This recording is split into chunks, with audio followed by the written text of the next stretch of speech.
Secondary succession. Components of an ecosystem can be changed by natural events such as fires or human activities such as farming. These changes may affect the ecosystem in predictable or unpredictable ways. When the disturbance is over, community interactions tend to restore the ecosystem to its original condition through secondary succession. For example, secondary succession occurs after wildfires burn woodlands and when lands cleared for farming is abandoned. In fact, fires set by lightning occur in many ecosystems, and some plants are so adapted to periodic fires that their seeds won't sprout unless exposed to fire. Ecologists used to think that succession in a given area always proceeded through predictable changes to produce the same stable climax community. Old-growth forests in the Pacific Northwest, for example, were considered climax communities, but natural disasters, climate change, and human activities such as introduction of non-native species profoundly affect these communities today. Healthy ecosystems usually recover from natural disturbances because of the way components of the system interact. Ecosystems may or may not recover from long-term human-caused disturbances. Succession in a marine ecosystem. Succession can occur in any ecosystem, even in the permanently dark deep ocean. In 1987, scientists found an unusual community of organisms living on the remains of a dead whale in the deep waters off the coast of Southern California. At first, ecologists did not know what to make of this extraordinary community. After several experiments and hours of observation, the ecologists found that their community represented a stage in succession amid an otherwise stable and well-documented deep-sea ecosystem. Since that discovery, several more whale carcasses have been found in other ocean basins with similar organisms surrounding them. Now, we will look at 3 stages in the succession of a whale fall community. Number 1. The disturbance that causes this kind of succession begins when a large whale, such as a blue or fin whale, dies and sinks to the normally barren ocean floor. The whale carcass attracts a host of scavengers and decomposers, including amphipods, hagfishes, and sharks that feast on the decaying meat. 2. Within a year, most of the whale's tissues have been eaten. The carcass then supports only a much smaller number of fishes, crabs, marine snails, and other marine animals. The decomposition of the whale's body, however, enriches the surrounding sediments with nutrients, forming an oasis of sediment dwellers, including many different species of marine worms. Number 3. When only the whale's skeleton remains, a third community moves in. Heterotrophic bacteria begin to decompose oils inside the whale bones. In doing so, they release chemical compounds that serve as energy sources for other bacteria that are chemosynthetic autotrophs. The chemosynthetic bacteria in turn support a diverse community of mussels, limpets, snails, worms, crabs, clams, and other organisms that live on the bones and within the nearby sediments. Chapter 4-2, Section Assessment. Number 1. Key Concept. What is the difference between a biotic factor and an abiotic factor? Answer. The difference between a biotic factor and an abiotic factor is that biotic factors are the biological influences on organisms within an ecosystem, while they include the entire living cast of characters with which an organism might interact, including birds, trees, mushrooms, and bacteria. In other words, the ecological community. While, on the other hand, abiotic factors are physical or non-living factors that shape ecosystems. For example, the climate of an area includes abiotic factors such as temperature, precipitation, and humidity.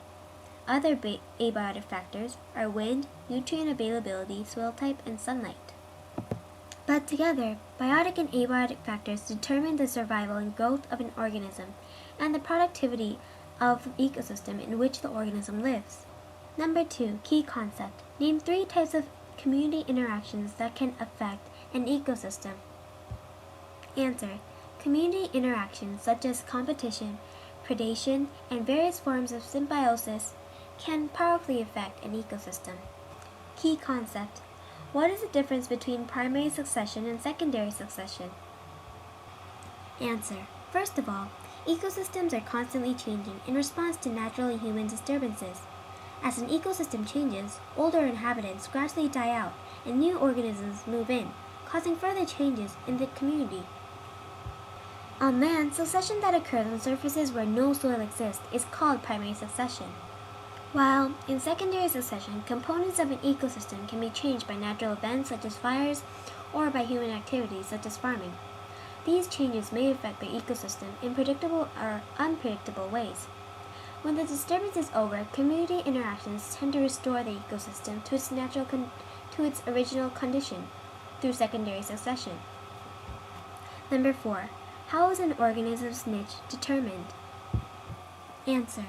A niche is the full range of physical and biological conditions in which an organism lives and the way in which the organism uses those conditions. For instance, part of the description of an organism's niche includes its place in the food web. Another part of the description might include the range of temperatures that the organism needs to survive. The combination of biotic and abiotic factors in an ecosystem often determines the number of different niches in that ecosystem. A niche includes the type of food the organism eats, how it obtains this food, and which other species use the organism as food. Also, the physical conditions that an organism requires to survive are part of its niche. Lastly, an organism's niche also includes when and how it reproduces. Chapter 4-3 Biomes. Ecologists group Earth's diverse environments into biomes. A biome is a complex of terrestrial communities that covers a large area and is characterized by certain soil and climate conditions and particular assemblages of plants and animals. Can all kinds of organisms live in every biome? No. Species vary in their adaptations to different conditions, and adaptation is an inherited characteristic that increases an organism's ability to survive and reproduce. The leaves of the saguaro cactus, for example, are reduced to spines to minimize water loss, and its stems store water during dry spells. Its shallow, wide-spreading roots absorb water rapidly. Desert rodents, such as kangaroo rats, have adaptations in their kidneys that help conserve water, and they extract water from food. Many rainforest plants, such as certain anthuriums, have long, thin leaves whose pointed tips help jet excess water. Some rainforest animals, such as certain tree frogs, spend their life in trees. Their tadpoles grow in water pockets in the leaf bases of plants, such as bromeliads. These sorts of variations in plants and animals help different species survive under different conditions in different biomes. Plants and animals also exhibit variation in tolerance, or ability to survive and reproduce under conditions that differ from their optimal conditions. Plants and animals of the Arizona desert, for example, can tolerate temperatures that range from blisteringly hot to below freezing. Some rainforest plants and animals, by comparison, die quickly if the temperature drops below freezing or rises above 34 degrees Celsius for long. Either too much or too little of any environmental factor can make it difficult for an organism to survive.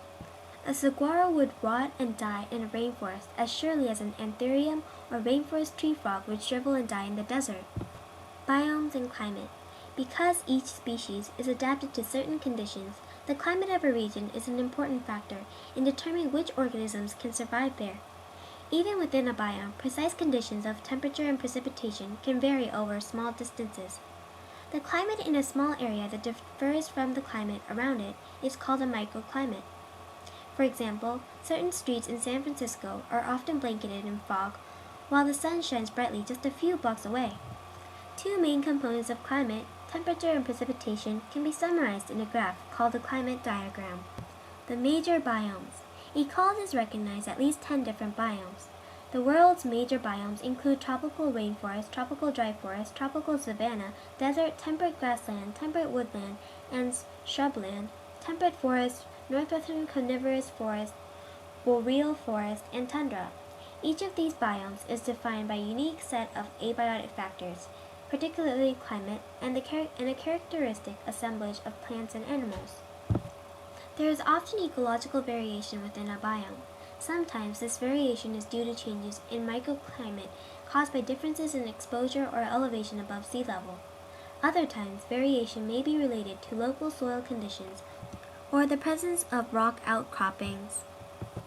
Although some boundaries between biomes en masse appear to be sharp, there are often transitional areas in which one biome's plants and animals become less common, whereas organisms of the adjacent biome become more common. These variations in distribution often can be related to the ranges of tolerance of plants and animals for different environmental factors.